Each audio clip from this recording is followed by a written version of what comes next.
Earlier today, the Microsoft worker Intifada occupied the office of Microsoft President Brad Smith. They're in Redmond, Washington on Microsoft main campus. They went into his office and occupied it. It looks like at least one person, possibly all of them, were arrested. And we have a ton of video from this event. They tried to live stream some of it. I recorded a bunch of it. They published some of it. I've pulled everything together I could find, and I'm going to play it all for you now so you can see just how ridiculous this is. They held a fake court summons that was just the most cringeworthy thing you can imagine. They shouted at things, and I have a video of what appears to be a police officer arresting them. To bring you up to date, the quick version of how things have been going up until now. Last Tuesday, this worker Intifada organized and started an event there at Microsoft demanding that Microsoft cut all ties with the state of Israel. All business ties. They are asking for Microsoft to revoke licenses, including Office, Windows, Azure, etc., to any civilian, business, or government agency in any way in or related to Israel. So if some grandma in Tel Aviv has a Microsoft Windows license, they are asking Microsoft to revoke her license. It's wild and crazy, and it's ridiculous. So they held an event making this demand last Tuesday. They quickly left after it became clear that they were trespassing, and Microsoft might have to have the police arrest them if they don't leave. So they just left. The next day on Wednesday, they came back in force and got real rowdy. They got rowdy with the police. They started screaming profanities at people. They dumped red paint to symbolize fake blood all over Microsoft signs. They created fake dead bodies that they strew around. They went to a farmer's market. This is a real thing. They went to a farmer's market that was being held there at the same site. Stole tables, stole chairs, stole produce, stole just equipment and signage from the farmer. Like the people literally trying to sell like organic tomatoes, like at the farmer's market, got vandalized and ransacked by this worker Intifada, so that they could put together a ramshackle barricade to try and keep Microsoft security and police away. It didn't really work. 18 of them got arrested, according to the Redmond Police Department, and it went very poorly. The next day, on Thursday, this last Thursday, they held an event where they chanted, literally, "Go away, Jews," and "Jews get out," while repeating their demands. They chanted that in Arabic, by the way.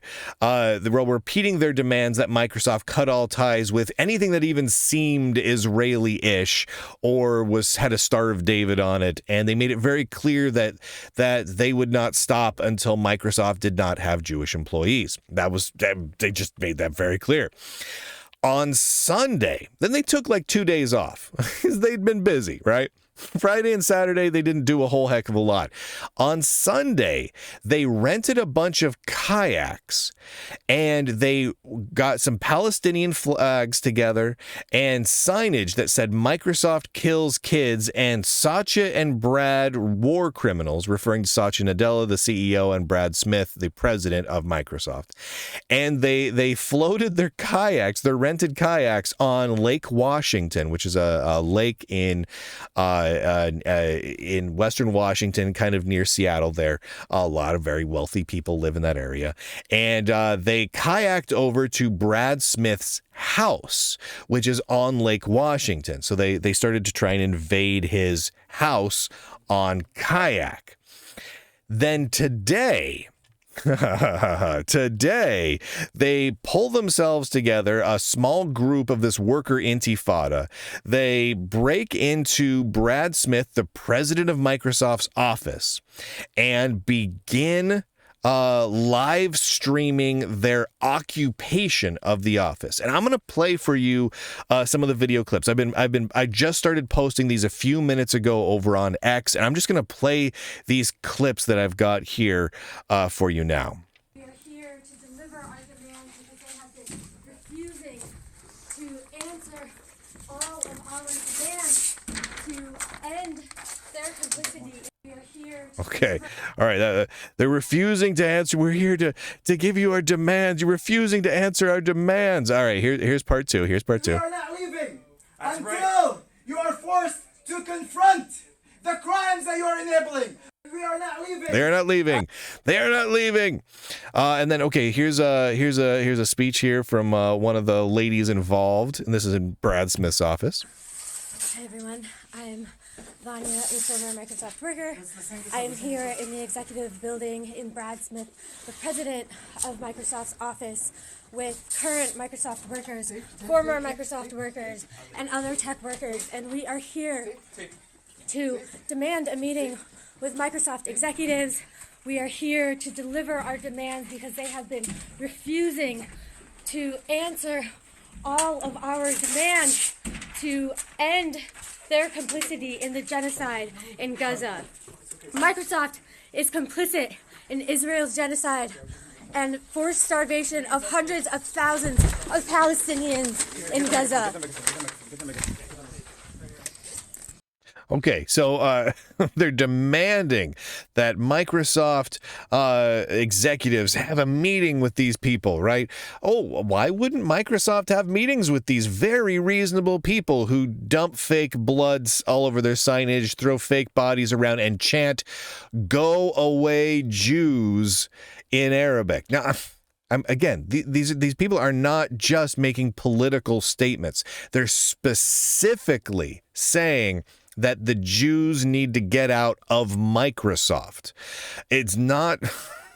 This is not just this happy-dappy political thing, and they're ransacking. You look, they're taping up signs and standing on the furniture and kicking things over in the president's office. And many of these are, to my knowledge, these are Microsoft's employees.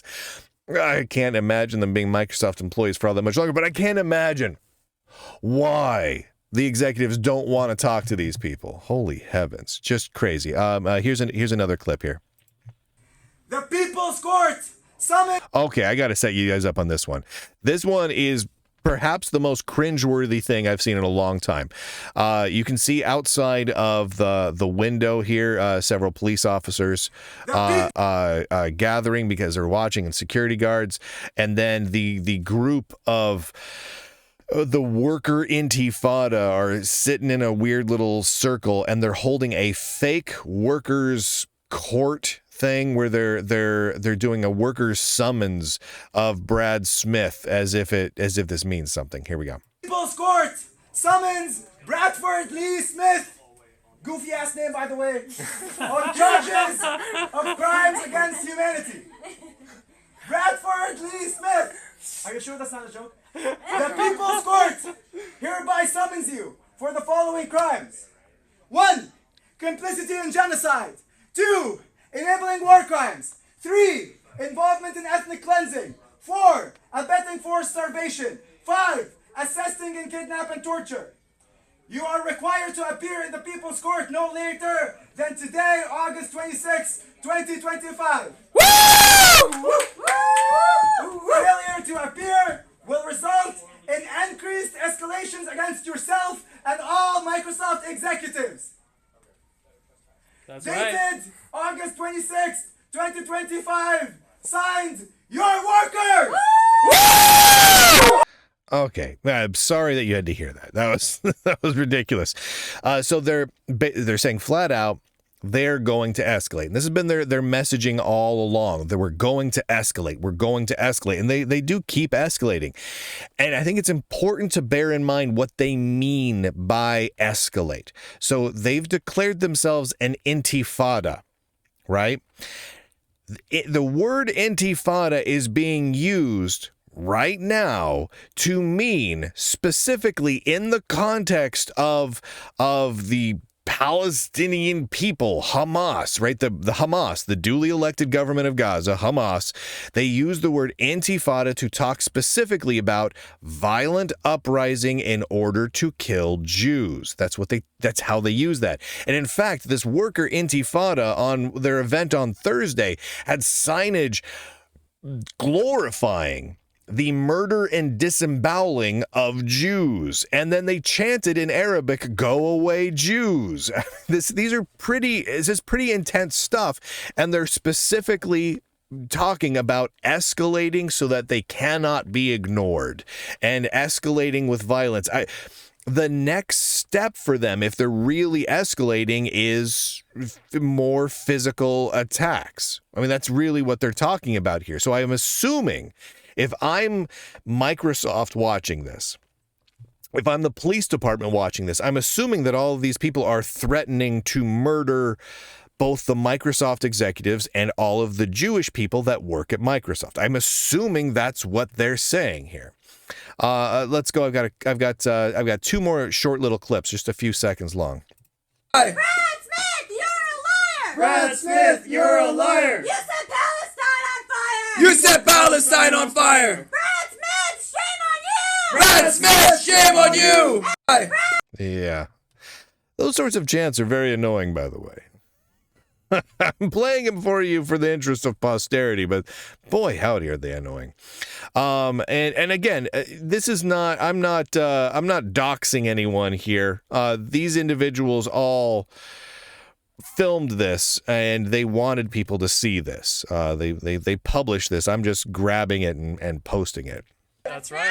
We have hundreds of thousands of these murders on your hands. Palestine! Free Palestine! And Free Palestine! cop moves in, and what we're seeing right there appears to be a little the end where they're trying to do a chant and police officers moving in to arrest them. And you'll notice that they've kind of ripped up carpets and they've made a mess of the place and they've created barricades and they've just made a total disaster of this guy's office. Holy heavens. And of course, yesterday they had the boats. They had the boat parade of Palestinian death, I guess. I don't know. So where do they go from here? I mean, it's going to be interesting to see what they do. I am dumbfounded that Microsoft has not come out and aggressively made statements about this and fired every single one of these person with cause, began legal proceedings against every single person who's been in any way involved with any of this garbage. I don't understand why they have not. I have said it before and I'll say it again. I cannot imagine Microsoft under Steve Ballmer having put up with this kind of garbage. I can't imagine it. But whatever you may think of Steve Ballmer, whatever I may think of Steve Ballmer, put that aside for a moment. There's no way he'd have put up with this. But Satya Nadella is apparently putting up with it. As of a couple days ago, I was kind of just more or less ready to give Microsoft some time to figure things out, because Microsoft is notoriously slow rolling when it comes to these sorts of things. It's very rare that they act quickly. They have a few times, but it's very rare. Usually they have to deal with some employee getting uppity and causing problems for them. Well, it goes to multiple HR people, and then it goes back to the person's leads and managers, and then it bounces back to HR for a meeting, and then they schedule a meeting for 2 days later with the legal team to see what the options are, and they keep having meetings about it, and it just takes forever, right? I mean, it's corporate America. It's a giant corporation. Things can move slow. So realistically, until it's gotten to this point, I was kind of willing to let Microsoft take a little time, figure out how to, as gracefully as possible, deal with this. Now, I would have fired all these people as soon as this all started last Tuesday, put out a statement letting people in the whole world know that Microsoft wouldn't put up with it, and telling any other employees that they want to take part, they will be fired on the spot with no questions asked, no chance for redemption. But, that's just me, whatever, strong leadership skills. Now, Microsoft, however, is now at the point where this group of violent, anti-Jewish people have destroyed Microsoft company property, gotten aggressive with police officers, ransacked a farmer's market, invaded their homes of their executives, and now occupied the offices of the executives while making absolutely wildly offensive and outrageous statements that are just extraordinarily not just untrue, but stupid. But just plain stupid. I mean, the fake people's court summon thing is insane. And the fact that they're threatening to escalate it even further. I mean, what's next? A home invasion? A kidnapping? I mean, what exactly are they doing after this? They're already going full bore on promoting the disemboweling of Jews. They literally did that. Telling the company that they have to get rid of Jews. They literally did that. They chanted in Arabic, "Go away, Jews," repeatedly. I mean, it's off the charts. What they are demanding, fake dead bodies, fake blood everywhere. I mean, this is pure violent vileness, and Microsoft has not responded, at least not that I've seen yet. I'm going to keep an eye on things, but this is ridiculous. It's absolutely asinine that Microsoft would allow this to continue. It's asinine beyond words. Thank you to the Lunduke Journal subscribers for allowing me to cover this topic, because you notice all the other tech news outlets that are not covering this happening. Well, they literally, I mean, could you imagine if a white supremacist group took occupancy of the office of Tim Cook at Apple, the CEO of Apple, declaring that Apple kick out all the gay people. All the gay people and all the black people, and with signs glorifying the lynching of gay people and black people, and imagery glorifying the disemboweling and murdering of gay people. That would be headline news across the globe. Every news outlet would be covering it. Every tech news outlet, that would be the top story all week long. There'd be 5 articles on it, on Gizmodo and the Register and Wired and Verge and everything else. They wouldn't stop talking about it for months. I have yet to see any decent coverage at all of people doing exactly that in this case. Oh, but what's the difference? We all know exactly what the difference is. It's a group of people who are anti-Jewish, so it's allowed. So it's just going to be ignored. It doesn't matter how violent and vile they are. All of the extremists that run the other tech news outlets are just simply going to ignore it. Microsoft is just simply they're just sitting on their hands, hoping to heavens this goes away. It's vile. It does not matter what the target is. It does not matter what the group is. Anyone doing this sort of stuff, the stuff that the worker Intifada is doing, anyone advocating for the violence and the murder and the racism and the bigotry and the hatred of this worker Intifada, they are bad people. They need to be kicked out of the corporation that they are in. They need to be charged with the crimes that they have obviously committed. We have video, we have photos, we have police reports. Do it now. Otherwise, you're a friggin' pansy. I am frustrated. I am beyond frustrated. But thank you to the Lunduke Journal subscribers. Otherwise, this story would not be told in the tech news media. Well, I wonder how much longer they can bury their head in the sand on this one. I really do. But thank you for the subscribers for making it possible. Lunduke.com. Click on all those fancy pants links. It's a great website. And with that, ladies and gentlemen, Boys and girls, nerds and nerdettes across the inner tubes, I do declare. End broadcast.